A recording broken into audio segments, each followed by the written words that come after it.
예, 우리 시간 기도하시면서 주일 예배 시작하겠습니다. 예수께서 이르시되 내가 곧 길이요 진리요 생명이니 나로 말미암지 않고는 아버지께로 올 자가 없느니라. 사랑의 하나님 감사합니다. 아버지 성령의 담비를 이 땅 가운데 부어주셔서 하나님 아버지 그동안 더운 여름 아버지 힘들고 지쳤지만 다시 한번 이 비를 통하여 새 힘과 생기를 얻게 해주시니 감사합니다. 하나님 아버지 우리가 더욱더 열심히 정진해 나갈 수 있도록 인도하여 주시고 하나님 믿음의 길을 하나님께서 만들어 주셨사오니 그 길을 온전히 쫓아갈 수 있도록 도와주시옵소서. 하나님 아버지 오늘도 이 시간 예배 가운데 함께하여 주시어서 하나님 홀로 영광 받아 주시옵소서. 예수님의 이름으로 기도합니다. 아멘. 찬양할 때 왕의 지성소에 들어가 왕의 지성소에 들어가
목마른 내 영혼 주가 이미 허락한 그 귀한 영생수 주여 갈망합니다. 그 약속 따라서 힘써 간구하오니 오 주여 내 기도 어서 들어주소서. 예수의 사랑 예수의 사랑 바다 물결같이 내게 임하니 영광의 물결에 온전히 쌓여서 내 영혼의 기쁨 한량없도다. 주 내게 약속한 금비 내려주시려 그대의 저 구름 건너편에 떠올라 그 귀한 능조가 내게 밝히 보이니 나 힘을 다하여 주께 간구합니다. 예수의 사랑 바다 물결같이 내게 임하니 영광의 물결에 온전히 쌓여서 내 영혼의 기쁨 한량없도다. 그대의 소낙비 내게 묵적히 내려 구원의 큰 강물 흘러차고 넘쳐서 주한 모든 죄 모두 씻어버리니 나 지금 은혜를 충만하게 받았네물. 예수의 사랑 바다 물결같이 내게 임하니 영광의 물결에 온전히 쌓여서 내 영혼의 기쁨 한량없도다. 차고 넘치는 주의 은혜의 물결 힘차게 밀려와 내게 만족 만족합니다. 오 할렐루야로 주께 찬송하오니 내 맘의 기쁨이 항상 충만함이라. 예수의 사랑 예수의 사랑 바다 물결같이 내게 임하니 영광의 물결에 온전히 쌓여서 내 영혼의 기쁨. 다시 한번 목마른 내 영혼 목마른 내 영혼 주가 이미 허락한 그 귀한 영생수 주여 갈망합니다. 힘써 간구하오니 주의 더 들어주소서. 예수의 사랑 예수의 사랑 바다 물결같이 내게 임하니 영광의 물결에 온전히 쌓여서 내 영혼의 기쁨 한량없도다. 주 내게 약속한 큰 비 내려주시죠. 그대의 저 구름 건너편에 떠올라 그 귀한 증조가 내게 밝히 보이니 나 힘을 다하여 주께 간구합니다. 예수의 사랑 예수의 사랑 바다 물결같이 내게 임하니 영광의 물결에 온전히 쌓여서 내 영혼의 기쁨 한량없도다. 내의 손앞이 내게 목적히 내려 구원의 큰 강물 흘러 차고 넘쳐서 주한 모든 죄 모두 씻어버리니 나 지금 은혜를 충만하게 받았네. 예수의 사랑 예수의 사랑 바다 물결같이 내게 임하니 영광의 물결에 온전히 쌓여서 내 영혼의 기쁨 한량없도다.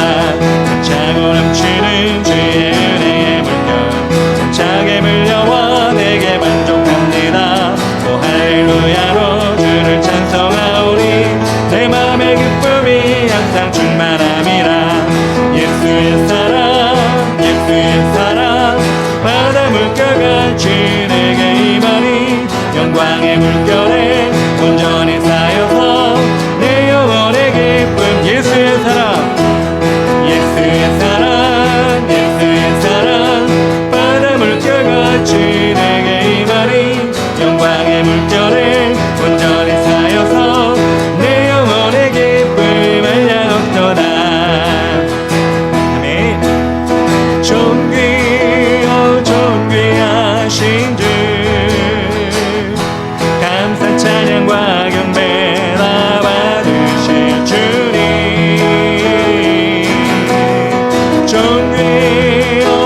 존귀하신 주 감사 찬양과 경배 다 받으실 주님. 찬양 할렐루야 보좌 위 어린 양께 우리 경배하며 영광 돌리네. 오 할렐루야 우리와 함께 영광 주는 승리의 용사 더 많은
더 고백합시다.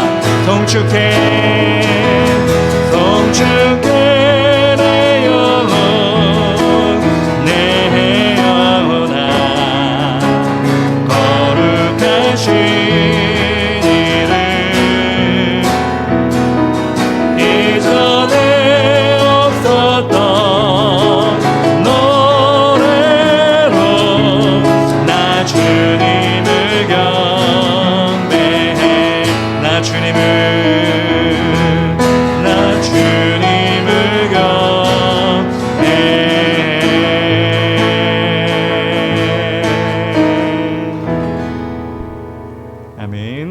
그러므로 주 안에서 갇힌 내가 너희를 권하노니 너희가 부르심을 받은 일에 합당하게 행하여 모든 겸손과 온유로 하고 오래 참음으로 사랑 가운데서 서로 용납하고 평안에 매는 줄로 성령이 하나 되게 하신 것을 힘써 지키라.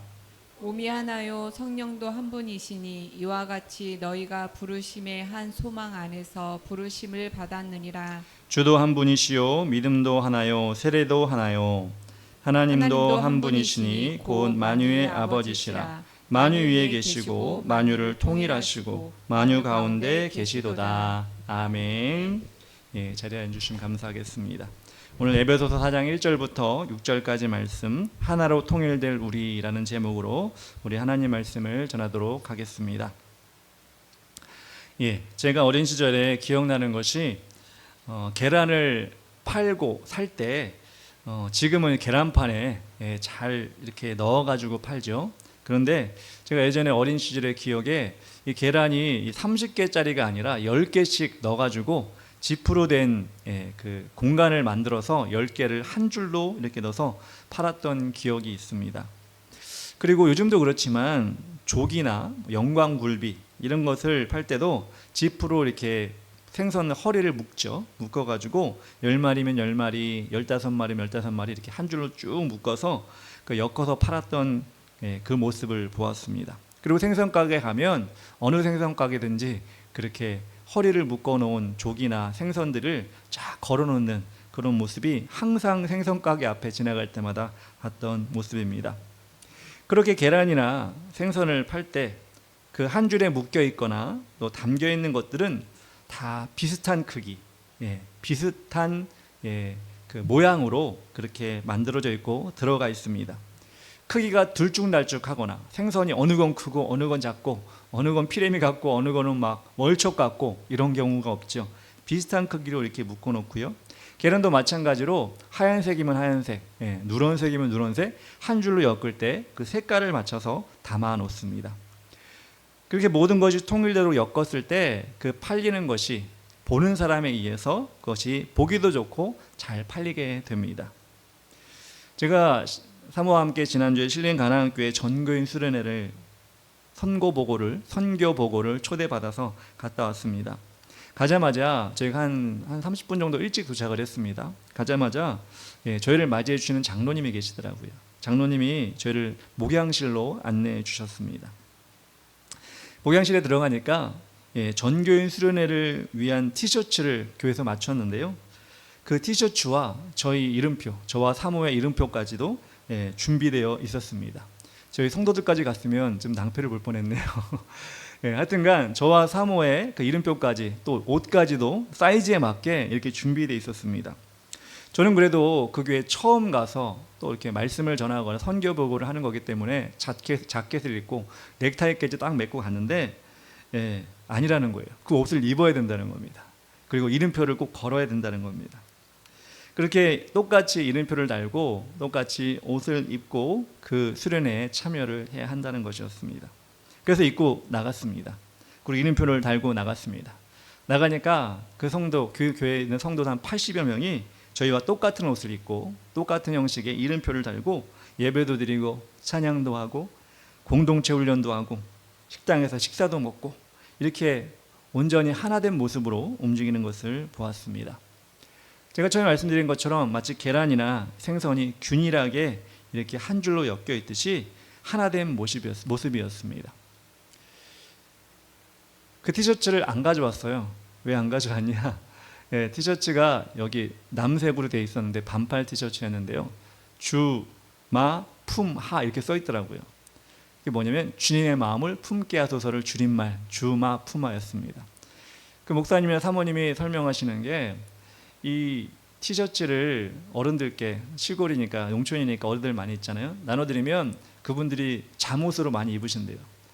잠옷을 입을 때 그래도 주마 품하 주의 마음을 품게 하소서 이렇게 적혀 있으면 얼마나 좋을까. 뭐 잠옷이어도 상관없고 일할 때 입는 옷이어도 상관없고 그렇게 입고 있으면 그 마음에 주님의 마음을 품게 하소서 이 글씨도 있고 또 우리 수련회 때 입는 옷이었기 때문에 도움이 될 것이다 이런 마음으로 매년마다 그렇게 티셔츠를 만든다고 합니다.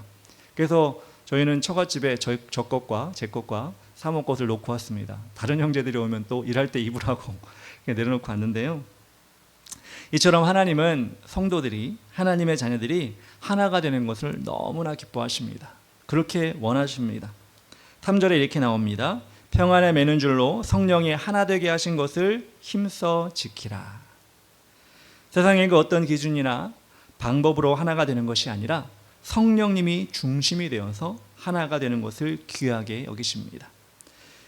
우리가 계속해서 보고 있는 에베소서는 교회론, 교회에 대해서, 교회의 역할에 대해서 깊이 다루고 있습니다. 하나된 교회, 성도 어떻게 만들어지는지 그리고 어떤 모습으로 더 성장을 해야 되는지를 자세하게 말씀해 주는 것이 에베소서입니다. 제가 자주 말씀드렸을 것입니다.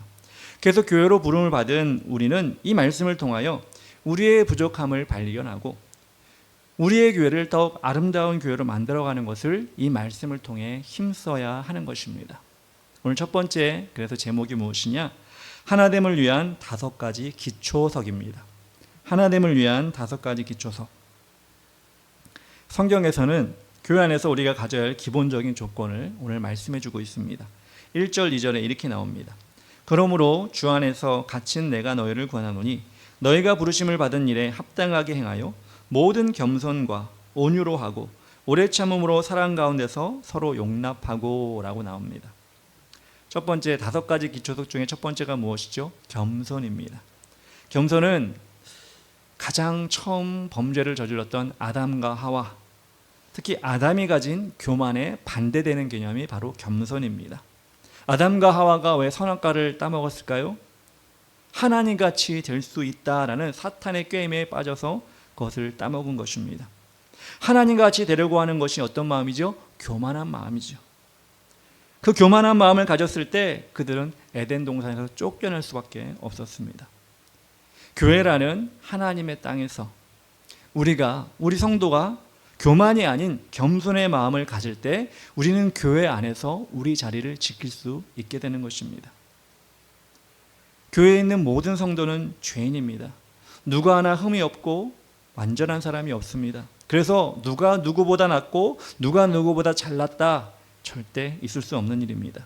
그래서 교만한 마음을 가지면, 교만한 마음이 그 안에 들어가면 교회 안에 더 이상 머물 수 없다는 것입니다.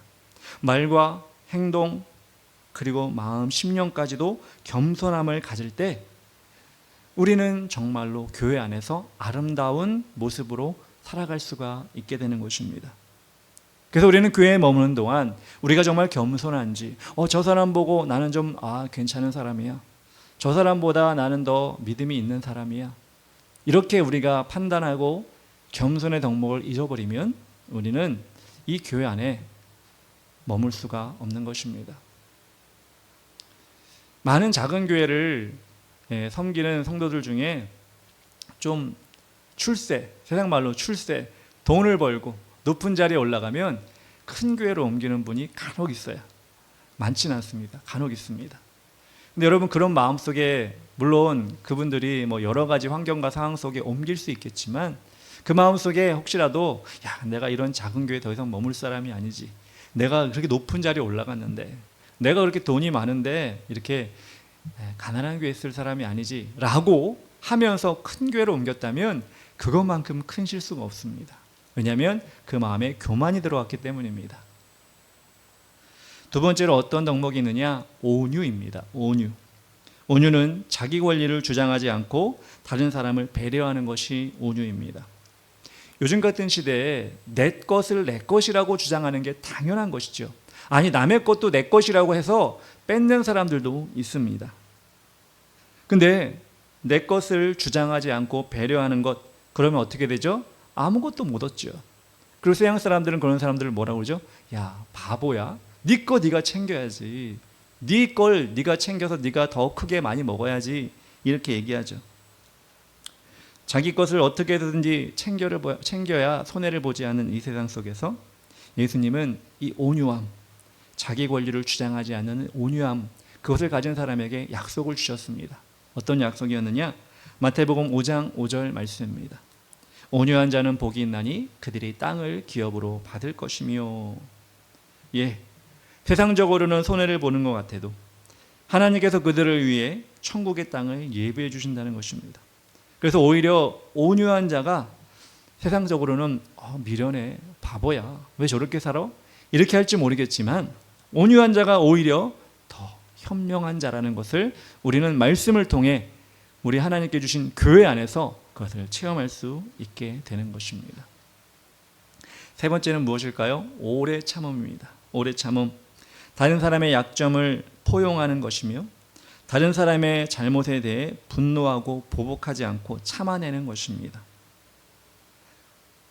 5가지 기초석 중에 하나 나오는 서로 용납하는, 서로 용납이라는 것과 어떻게 보면 비슷한 모습입니다. 요즘에는 교회가 동네마다 많이 있습니다. 툭하면 교회를 옮기는 일이 자주 일어나다 보니까 성도 중에는 교회를 다니면서 어떤 사람이 마음에 안 들어 교회를 옮기겠다, 이런 사람들이 있습니다. 그 사람 때문에 나는 교회를 옮길 거야. 그 사람 말하는 것 때문에 나는 시험 받아서 교회를 옮길 거야.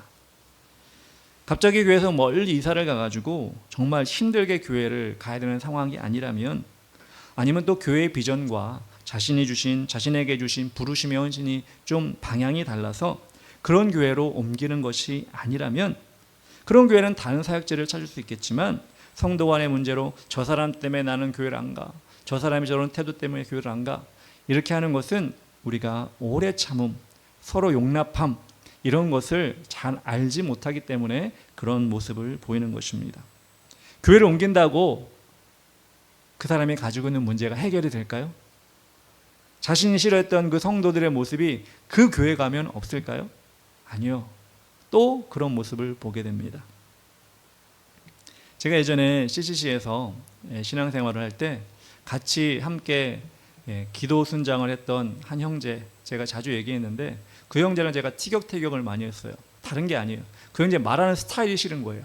말하는 게 약간 직설적이고 비꼬는 듯한 말투, 이런 말투를 하는 게 너무 싫었어요. 그래서 그걸 지적하면 그 형제도 저에 대해서 지적을 하고 서로 또 회개하고 서로 또 지적하고, 이런 모습이 반복이 됐어요.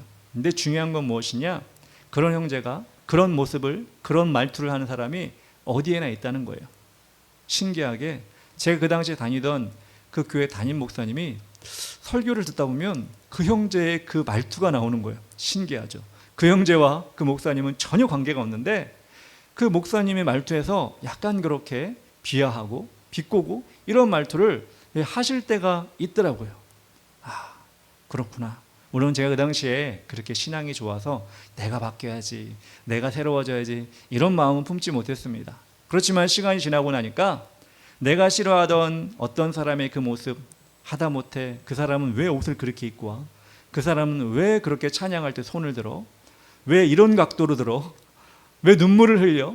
이런 여러 가지 내가 마음에 걸렸던 신앙생활에서 하나님과의 관계가 아니라 내 마음속에 인간적인 생각으로 마음에 걸렸던 그런 문제가 다른 교회, 또 다른 지체, 다른 공동체에서 흔하게 볼 수 있는 것들인 것입니다. 그러다 보니 정말 내가 마음을 바꾸지 않으면 어디 가도 적응할 수 없고 어디 가도 은혜를 받을 수 없었다는 것입니다. 그래서 우리는 오래 참음, 그리고 서로 용납함, 이런 덕목을, 이런 마음을 교회 안에서 가져야 합니다. 그럴 때 우리의 믿음의 공동체는 든든하게 서갈 수가 있고 어려움을 당할 때 그 장애물을 넘어갈 수가 있는 것입니다. 5개의 기초석 중에 또 한 가지는 무엇일까요? 빠질 수 없는 것, 바로 사랑입니다. 사랑. 헬라어로 사랑, 여러 가지가 있지만 오늘 본문에 나온 사랑은 아가페 사랑입니다. 하나님의 사랑이죠. 그럼에도 불구하고의 사랑, 흠이 있어도 감안하고 품어주는 사랑, 그 사랑이 교회 안에 존재하고 넘쳐날 때 하나님은 그 공동체를 아름답게 성장시킬 수 있는 것입니다. 두 번째로 우리가 교회에 대해서 배울 때 무엇이냐? 공통된 신앙의 과정이 있어야 됩니다. 공통된 신앙의 과정. 오늘 말씀 4절 5절에 이렇게 나옵니다. 몸이 하나요 성령도 한 분이시니 이와 같이 너희가 부르심의 한 소망 안에서 부르심을 받았느니라. 주도 한 분이시요 믿음도 하나요 세례도 하나요 라고 나옵니다. 하나요 하나요 하나요가 되게 많이 나오죠. 어제는 우리가 81주년 광복절이었습니다. 이 땅의 독립투사들이 목숨을 바쳐 지금의 우리나라가 될 수 있도록 광복을 이루어낸 그 81주년 되는 기념일이었습니다.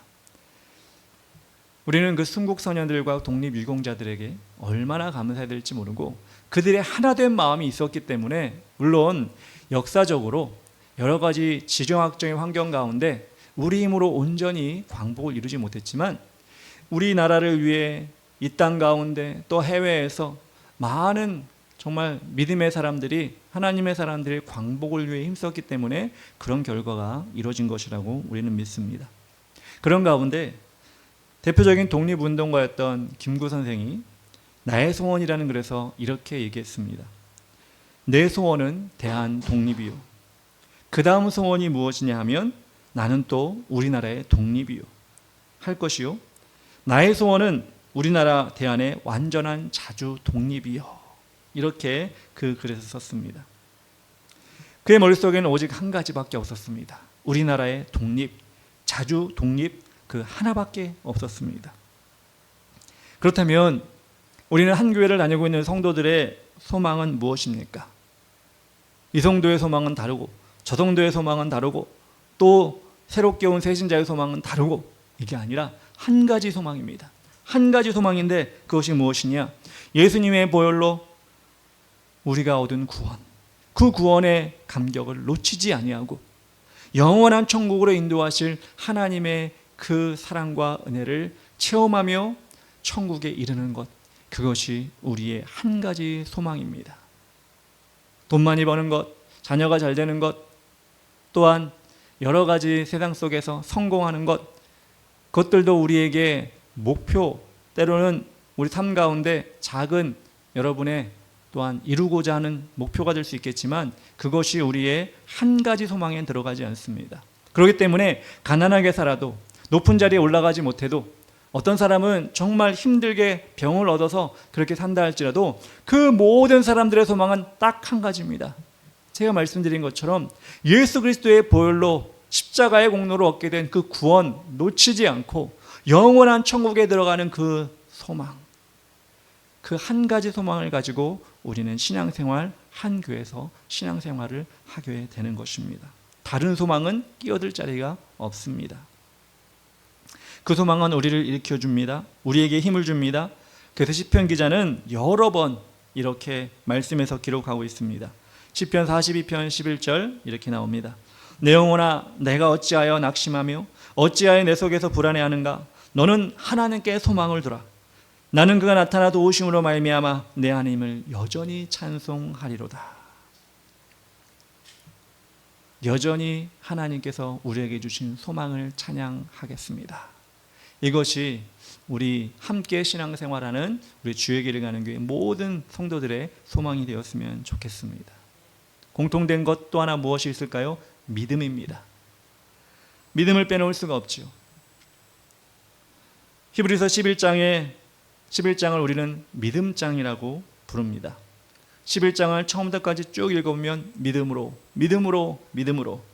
위대한 성경의 인물들과 초대교회 성도들이 믿음으로 행했던 일들을 하나하나 자세하게 다 적어놨기 때문에 우리는 그 믿음으로 행했던 그분들의 모습을 닮아가면 그분들의 그 자취를 행적을 쫓아가면 우리도 믿음으로 살게 되는 것입니다. 믿음으로 우리는 하나님을 기쁘시게 할 수 있다고 분명히 적어놨습니다. 히브리서 11장 6절 믿음이 없이는 하나님을 기쁘시게 하지 못하나니 하나님께 나아가는 자는 반드시 그가 계신 것과 또한 그가 자기를 찾는 자들에게 상 주신 이심을 믿어야 할지니라. 하나님 주시는 상은 세상의 것과 비교할 수가 없습니다. 세상에는 없습니다. 오직 천국에서의 삶과 그곳에서 얻게 될 면류관이 하나님이 우리에게 주시는 상입니다. 그리고 그것으로 영원히 기뻐하며 살게 될 것입니다. 제가 자주 얘기하고 또 주위 사람들이 자주 그렇게 얘기하는 게 무엇이냐, 뭔가 중요한 것, 자기의 필요한 것, 오래 염원하던 것을 사고 싶고 갖고 싶은 마음이 다 누구나 있죠. 한 달을 기다리고 두 달을 기다리고. 우리 딸 현지도 최근에 맥북인가요? 그거를 정말 오래 기다리면서 알바를 하면 살 거야. 근데 알바가 안 되면 다음 알바 때 사야지. 그러면서 그 시간을 너무 오래 기다렸어요. 그리고 최근에 한두 주 됐나요? 맥북을 정말 사게 됐어요. 근데 본인이 직접 하는 말이 뭐예요? 이틀 정도 지나니까 그 기쁨이 사라지더라. 딸만 경험했을까요? 저도 경험했어요. 저도 사고 싶은 거 많았죠. 기타도 사고 싶고 카메라도 사고 싶고 자전거도 사고 싶고 너무 많네요. 근데 여러분, 정말 길면 한 달, 짧으면 정말 하루 이틀이면 그 갖고 싶었던, 소망했던 것이 그냥 그 기쁨이 사라져 버립니다. 근데 여러분, 우리 하나님이 주시는 그 믿음을 가지고 우리가 천국에서 얻게 될 그 상은요, 영원히 쳐다보면 너무 기쁘고, 면류관을 다 받으시겠죠 여러분? 면류관을 벗어서 받으면 황홀하고 영원히 기쁜 그 상을 여러분 다 받게 될 것입니다. 그 믿음을 여러분 가지고 살아갈 때 세상의 어려움, 세상의 힘듦, 세상에서 여러분 다가오는 많은 장애물들 이겨낼 수가 있는 것입니다.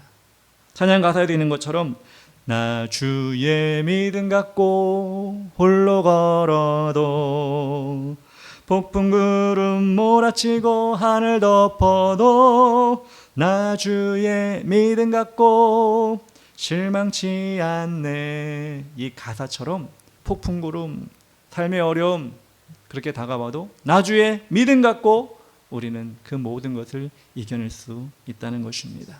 그 믿음을 키울 수 있도록, 그 믿음을 잃어버리지 않도록 해주는 것이 바로 믿음의 공동체입니다. 교회입니다. 그리고 주님 오시는 그날까지 교회 안에 머물고 교회 안에 우리가 살아갈 때, 신앙생활할 때 그 믿음이 완성되는 것입니다. 또 우리가 하나로 함께 가져야 될 것이 무엇이냐? 바로 세례라고 나와 있습니다. 우리가 예수 그리스도를 영접하여서 영적으로 우리는 세례를 받게 되었습니다. 물론 물로 세례도 받지만 영적 세례도 받게 됩니다. 즉 성령이 우리 안에 들어오신다는 것입니다. 목사님을 통해 물로 세례를 받을 때도 들어오기도 하지만 우리는 개인적으로 인격적으로 예수 그리스도를 만날 때 그 성령님이 우리 안에 들어오십니다. 제가 예전에 군 신교대 가서 세례를 주는 적이 한 2번 있다고 말씀드렸잖아요. 예, 한 몇천 명 세례를 제가 다 주는 건 아니지만 목사님 한 명당 한 100명 가까이 드리는데, 그 세례를 줄 때 사실 그런 생각이 들더라고요. 이 100명 또 몇천 명 되는 이 사람이 세례를 받을 때 정말 마음 깊은 곳에 성령님이 임하시기를 소원할까?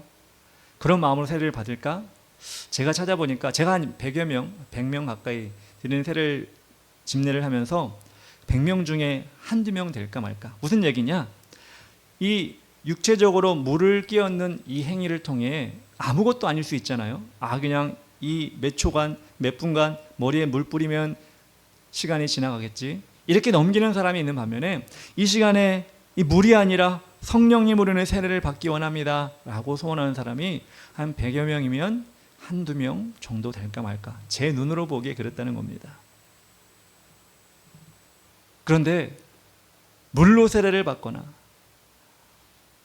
성령으로 세례를 받거나 우리는 하나님께서 세례를 주기를 원하십니다. 성령으로 특별히 세례를 받기 원하시는데요, 예수님을 영접할 때 우리가 성령이 임하지만 또 우리에게 하나님께서 사역을 감당하도록 성령의 불세례도 허락하신다는 겁니다. 마가의 다락방에 120명이 모여서 그들은 예수님을 믿는 사람들이었죠. 천국 갈 사람들이었습니다. 그렇죠. 예수님을 쫓아다녔고 예수님과 함께 죽을 고비를 넘겼고 예수님의 십자가의 고통을 쳐다봤고 예수님이 부활하신 걸 다 봤고 결정적으로 예수님이 천국으로 올라가시는 그 장면까지 다 봤습니다. 그런데 예수님이 그들에게 뭐라고 말씀하시죠? 너희가 몇 날이 못되어 성령을 선물로 받으리니 예루살렘을 떠나지 말고 기도하라, 이렇게 말씀하셨습니다. 그 성령을 받는 선물은 무엇이냐? 불세례. 다시 말해서 그들이 사역을, 세상을 변화시키고 온 세계를 복음화시키는 그 능력을 받는 세례를 받으라고 예수님께서 말씀하셨던 것입니다. 그런데 우리는 그 성령의 불세례, 성령의 세례, 이 뜨거운 세례를 받는 것에 조심하고 주의해야 될 것이 있습니다. 과거에 성령의 불세례를 받으라라는 책이 나온 적이 있어요.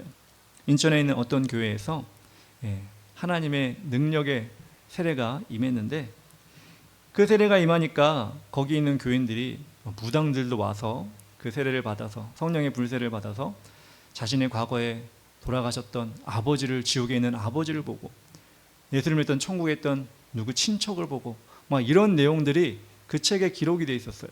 그 교회 가면 뜨겁다, 뭐 이런 내용이 있었습니다. 그래서 많은 사람들이 그 교회에 관심을 갖게 됐고, 심지어는 저희가 다니던 교회에 목사님하고 전사님이, 그리고 몇몇 성도가 그 인천에 있는 그 교회 금요일 날 방문해서 그 성령의 불세례를 받는다는 그 교회 방문해서 성령을 받기 위해서 간 적이 있었습니다. 인천으로 갔습니다. 그리고 하루가 지나고 그 다음날 주일날 되었습니다. 돌아와서 말씀하시는 게 예배가 참 특이했다, 이런 얘기를 말씀하셨어요. 성령 충만 받는 건 좋은데 찬양을 하고 기도를 하면서 막 춤을 추다가 앞구르기를 하고 덤블링을 하고 막 이랬다는 거예요. 앉았다 일어났다 하고 막 이랬다는 거예요. 그리고 각자 이상한 말과 동작을 막 하는데 좀 혼란스러웠다, 이렇게 얘기를 하는 것입니다. 저는 그 얘기를 들으면서 솔직히 속으로는 그렇게 생각했습니다. 뭔가 좀 이상하다, 마음 한구석에 뭔가 좀 이상하다, 그런 생각이 들었습니다. 의심이 들기도 했었습니다. 그런데 아니나 다를까 지금 그 교회는 이단으로 판정이 났습니다. 그 당시에 그곳에 있던 목사가 그렇게 성령의 불세례, 그들이 말하는 성령의 불세례를 준다고 하고 여러 개의 교회를 세웠는데요, 자신이 이 시대의 마지막 사도다, 신사도다, 이렇게 자신을 높이고 자신의 딸까지도 그 교회 자리에 앉혀가지고 그 교회를, 다른 교회를, 지교회를 이렇게 운영하고 있었습니다. 그래서 이제는 전 교단에서 그 교회를 이단으로 이제 판정을 했습니다. 이런 교회에서 성령의 세례를 받으면 안 됩니다. 그들이 똑같이 부르고 똑같이 뛰고 그렇게 똑같은 모습으로 성령의 세례를 받았다 할지라도 하나님이 원하시는 성령의 세례가 아니었습니다. 여러분, 예수님께서 요단강에서 세례 요한을 통해 세례를 받으시고 하늘에서 비둘기같이 성령이 임했다고 나왔습니다. 그때 예수님이 성령이 임할 때 구르고 뛰고 덤블링하고 앉았다 일어났다 그렇게 하셨습니까? 아니요, 그렇게 하지 않았습니다. 하늘에서 음성이 들렸습니다. 예수님은 온전히 그 성령의 은혜를 입었습니다. 그렇게 예수님께서 세례를 받으시고 어디로 가셨죠? 광야로 가셨습니다. 40일 동안 금식하시면서 그렇게 돌아오신 후에 사탄에게 시험을 받으셨습니다. 예수님은 성령의 인도함을 따라 그 세 가지 시험을 무엇으로? 말씀으로, 기록되었을 때 말씀으로 다 이겨주셨습니다. 저는 성령의 세례를 받으면 말씀이 더 귀하게 여겨지고 그 말씀의 능력을 더딘다고 생각합니다. 나는 팔짝팔짝 뛰었어. 나같이 나이 든 사람도 성령 받으니까 그럴 수 있어요. 이게 잘못됐다는 건 아니에요. 다리가 굽혀진 다리가 펴졌어. 병이 났어. 덤블링을 했어. 이게 정말 나쁘다는 것이 아니라, 저는 가장 성령 세례를 받은 가장 좋은 예가 무엇이냐? 예수님처럼 사단의 어떤 유혹도 즉각 성령이 알려주시는 말씀으로 그것을 이길 수 있는 능력이 생긴다고 생각합니다. 그래서 예수님이 직접 보여주셨어요. 기록되었을 때 성령을 불세례를 받은 것을 직접 보여주셨습니다. 마가의 다락방에 120명의 성도들이 방언을 했죠. 어떤 방언이었죠? 그 지역에 예루살렘에 왔었던 많은 이방 지역에 있는 사람들의 그들의 말로 하나님의 복음을 선포했습니다. 그것을 들은 사람들이 어떻게 됐죠? 예수를 믿게 됐죠. 이처럼 하나님이 세우신 교회 안에서 하나님의 성령 세례를 통해 그 교회의 비전과 역량에 맞는 일을 감당할 수 있도록 그 능력을 만들어주는 그런 교회, 그렇게 한 가지로 세례를 받는 교회, 그런 교회가 우리 교회가 돼야 될 줄 믿습니다. 그것이 바른 것이고 그것이 하나님이 원하시는 것입니다. 모르죠. 혹여라도 갑자기 금요일날 제가 막 뛰어다니 덤블링하고 이러면 말려주세요. 예. 하나님 저를 그렇게 쓰시진 않을 것 같아요. 물론 그렇게 쓸 수도 있겠지만 하나님은 인격적인 분이기 때문에 저의 성격과 저의 성향에 맞춰서 쓰실 거라고 믿고요. 아주 특별한 경우는 또 모르겠지만 그런 경우 없을 거라고 생각하는데요. 이처럼 교회가 하나님이 원하시는 방법으로 성령의 세례를 받고 나가는 것이 너무나 중요하다는 것입니다. 세 번째로 우리가 알 수 있는 건 무엇이냐? 하나님으로 통일되게 하십니다라는 것입니다. 하나님으로 통일되게 하십니다. 6절에 이렇게 나옵니다. 하나님은 한 분이시니 곧 만유의 아버지시라. 만유 위에 계시고 만유를 통일하시고 만유 가운데 계시도다. 옛날에 이런 말 있죠. 어디 가서 시도 두고 못한다 이런 말이 있습니다. 뭐 들어보신 분도 있고 안 들어보신 분도 있는데요. 아버지가 자녀를 낳으면 어디 가도 어디가 닮아도 닮는다. 내 자식이 아니다 이렇게 부인할 수 없을 정도로 닮은 부분이 있다 이런 것입니다. 저희도 그렇습니다. 저는 잘 모르겠는데 어디에 아들과 함께 가면 아버지와 아들 맞지 않냐 이렇게 많이 물어봅니다. 웃는 게 닮았다, 또 뒤통수가 닮았다 이렇게 얘기하시는 분들이 있습니다. 우리가 모르는 의외의 부분들을 이야기하면서 한 가족임이 분명하다 이렇게 이야기하는 것입니다. 우리는 육체적으로 다 다른 부모 밑에서 태어나 자랐지만 하나님을 아버지로 모시고 살아가며 한 교회에서 신앙생활을 할 때 당연히 하나님을 닮아가게 된다고 이해할 수 있습니다. 특별히 같은 교회는 즉 동일한 비전과 신앙의 자세를 가지게 됩니다. 같은 목사님의 말씀을 오래 듣는 성도들은 그 목사님이 주로 사용하는 그 용어나 말투를 배울 수밖에 없습니다. 그에 따라서 거기에 있는 그 부교역자도 그 말투를 따라하는 것을 본 적이 있습니다. 예전에 여의도 순복음교회 지금도 많이 크지만 조영규 목사님 계실 때 얼마나 많은 성도들이 그곳 다녔습니까? 그 안에 있는 부교역자도 많았는데 신기하게 조영규 목사님 그 말투를 쫓아하는 거예요. 그 부교역자들도. 왜 그럴까요? 같이 신앙생활하니까. 그걸 들으니까 그럴 수밖에 없는 것입니다. 제 친구가 다니던 교회 목사님은 청교도 신앙 또 그런 책에 대한 내용들을 많이 주장하시고 그런 책들을 많이 권했습니다. 그러다 보니까 그 교회 성도들은 책을 정말 많이 읽더라고요. 그 친구도 집에 가니까 책이 엄청나게 많아요. 신앙생활하면서 성도들이 책을 많이 안 읽잖아요. 근데 그 교회에서 그걸 주장하니까 그것을 목사님이 강조를 하니까 그 청교도 신앙에 대한 책들을 많이 읽고 그런 곳에 지식을 많이 쌓는 그런 모습을 보았습니다. 또 어떤 교회는 목사님이 설교를 1시간 반씩 하는 교회가 있어요. 우리가 보면 길다 이럴 수 있겠지만 또 그 교회 성도들은 1시간도 안 되는 설교를 들으면 내가 설교를 들은 건가? 이렇게 또 여기는 그런 성도들도 있어요. 왜? 자신의 목사님이 1시간 반 동안 성경을 자세하게 풀어서 설명을 하기 때문에 그런 게 아닌가라는 생각을 합니다. 이렇게 신앙의 모습은 다르지만 그 안에 하나님이, 그 교회 안에 하나님이 그 교회를 인도해 가시면 그런 작은 문제는 문제가 되지 않습니다. 그래서 하나님은 만유 위에 계시고 만유와 함께 계신다고 말씀하시면서 우리 교회마다의 각자의 신앙의 여러 가지 모습 속에 하나님이 함께 하신다고 우리에게 말씀해 주고 있는 것입니다. 이번에 다녀온 신림 가나안교회 전교인 수련회를 보면서 많은 것을 느끼게 되었습니다.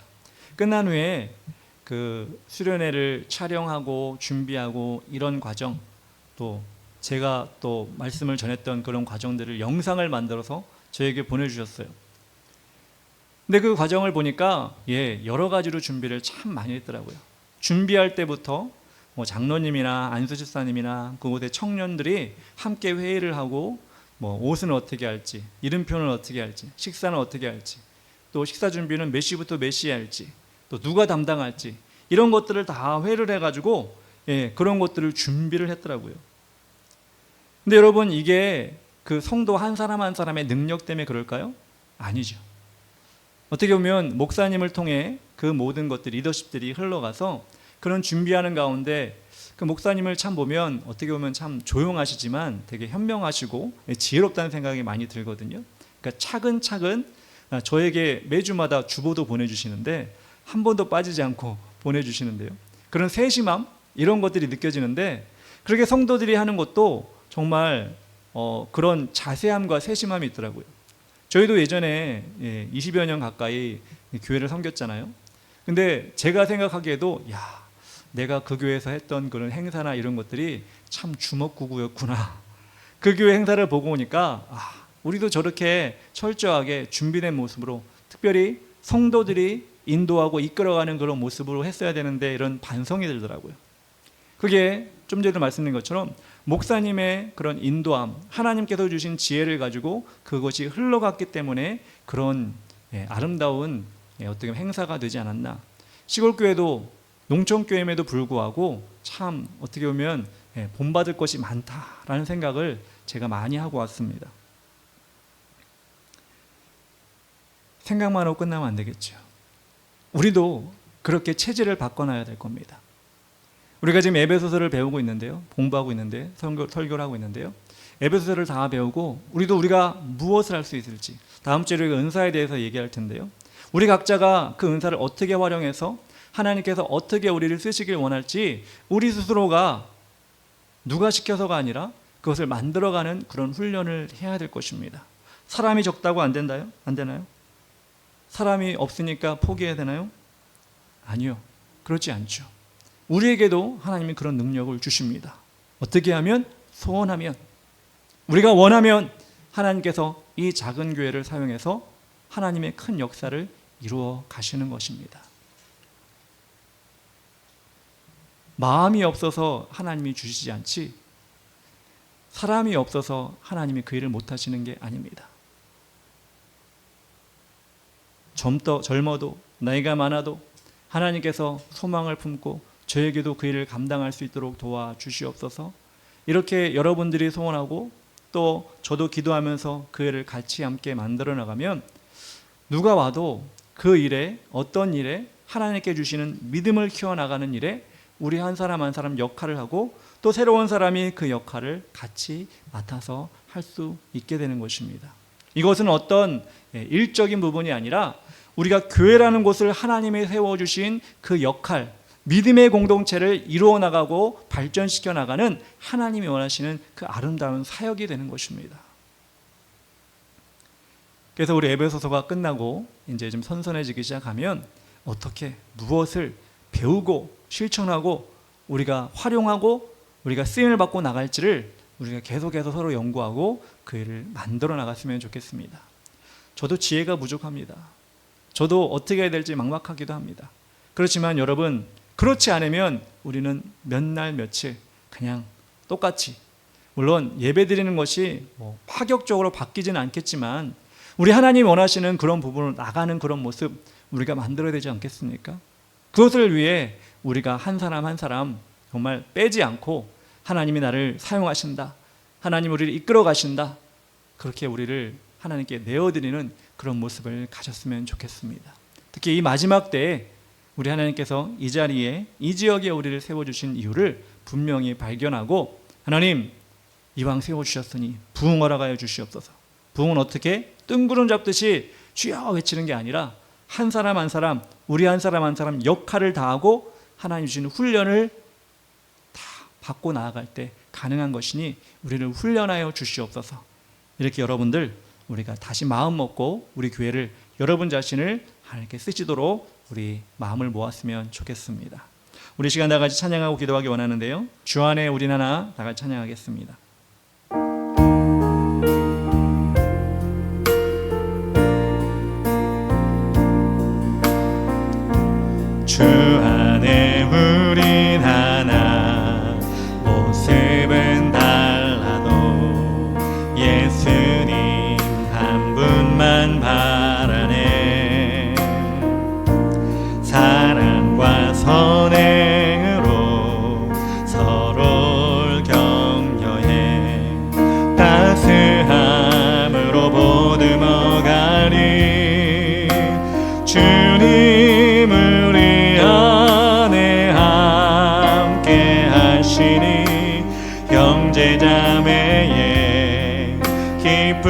내가 슬픔 느끼네. 내 안에 있는 주님 모습 보네. 그분 기뻐하시네.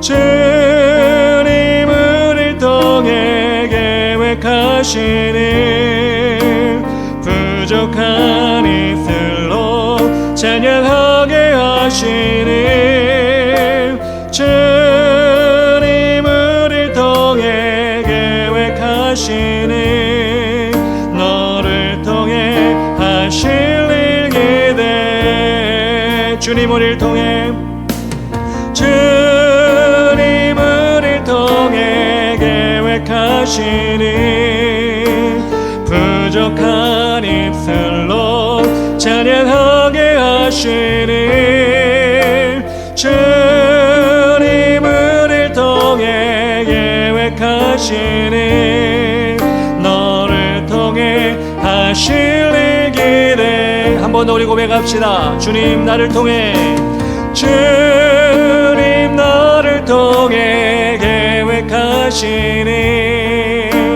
부족한 입술로 찬양하게 하시는 주님 나를 통해 계획하시는 나를 통해 하실 일 기대해. 우리 시간 기도하며 나아갑시다. 하나님, 우리 하나님께서는 주님의 핏값으로, 예수님의 핏값으로 교회를 세우시며 우리 하나님의 아름다운 교회를 이 죄 많은 세상에서 만들어 가길 원하셨습니다.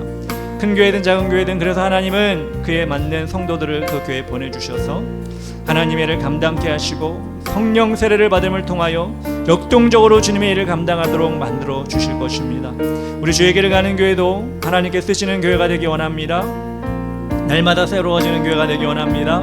하나님이 쓰실 때, 부르실 때 응답하는 교회가 되게 하여 주시고 지금보다 더 나은 모습으로 주님께 우리 자신을 내어드리는 성도의 마음을 가지는 그런 교회가 되게 하여 주시옵소서.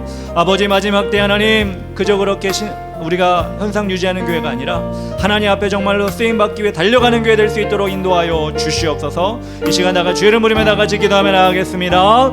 주여, 아버지 하나님 감사합니다. 오늘도 주님께서 인도하여 주셔서 아버지 하나님, 주님이 우리를 교회로 삼아주시고 에클레시아 아버지 부름받은 자들로 아버지 인도하여 주셨사온데 하나님 아버지, 우리의 모습이 연약하여 때로는 아버지 하나님 세상 사람들과 같은 모습으로 교회에 모여서 아버지 겸손하지 못하며 교만한 마음으로 또한 아버지 서로가 상처 주는 마음으로 살아가는 것이 아니라 하나님 같은 믿음을 가지고 같은 소망을 가지고 또한 아버지 하나님 오래 참고 기다림으로 온유한 마음으로 겸손한 마음으로 우리가 정말 서로를 섬길 수 있도록 인도하여 주시옵소서. 또한 바라고 나가는 것은 아버지의 성령의 세례를 허락하여 주시어서 하나님 아버지를 일하게 하여 주시옵소서. 주의를 감당하게 하여 주시옵소서. 아버지, 우리가 가지고 있는 인간의 문제만 가지고 허덕이는 것이 아니라 그걸 뛰어넘어서 하나님의 일을 감당하는 우리가 될 수 있도록 인도하시고 하나님의 우리를 사용하실 것을 기대하며 우리가 나아갈 수 있도록 인도하여 주시고 아버지, 세상 것으로 만족할 수 없습니다. 주님 것으로 만족하며 나아가는 우리가 될 수 있도록 인도하여 주시옵소서. 하나님 아버지, 주님께서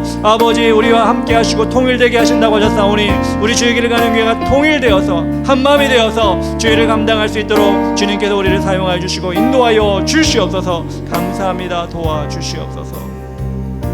사랑과 은혜가 충만하신 하나님 감사합니다. 오늘 말씀을 통하여 주님께서 원하시는 교회, 주님께서 원하시는 성도의 모습, 또 주님께서 나아가기를 원하시는 교회의 모습을 우리가 알게 해 주시니 감사합니다.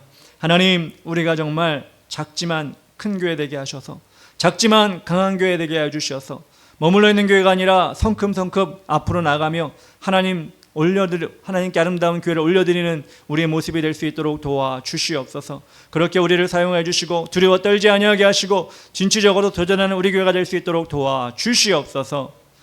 이제는 우리 구주 예수 그리스도의 크신 은혜와 크고 위대하신 아버지의 사랑과 성령님의 인도하심과 동행하심과 도와주심이 하나님을 아버지 삼고 보내주신 몸된 교회에서 하나의 모습으로 하나님께 영광 돌리고 세상을 이기며 나가기를 원하는 우리 주의 길을 가는 교회 모든 성도들의 머리머리 위에와 가정위에와 직장회와 학교회와 가는 곳 모든 곳 위에 그리고 이 나라 민족 교회와 모든 백성 위에 이제로부터 영원까지 함께 계실지어다. 아멘.